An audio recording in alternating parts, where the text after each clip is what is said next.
Baru sehari diumumkan, Jokowi ralat aturan larangan ekspor CPO.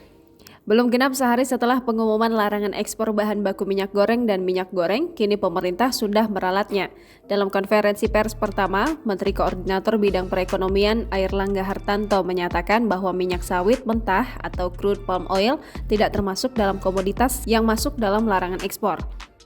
Airlangga pada awalnya mengungkapkan larangan ekspor hanya berlaku untuk bahan baku minyak goreng atau refined, bleach, deodorized palm olein, sementara CPO dan produk turunannya seperti red palm oil masih diperbolehkan ekspor. Belakangan, pemerintah meralat aturannya, di mana dalam konferensi pers terbaru esok harinya, Airlangga menegaskan bahwa CPO juga termasuk ikut dilarang. Ia menjelaskan seluruh kebijakan ini dilakukan untuk memperhatikan kepentingan masyarakat karena rakyat Indonesia adalah prioritas utama dari seluruh kebijakan pemerintah. Dengan demikian, keputusan ini memastikan bahwa produk CPO dapat didedikasikan seluruhnya untuk ketersediaan minyak goreng curah agar bisa mencapai harga Rp14.000 per liter, terutama di pasar-pasar tradisional untuk kebutuhan usaha menengah kecil. Pelaksanaan dan implementasi kebijakan tersebut akan diawasi oleh Bea dan Cukai.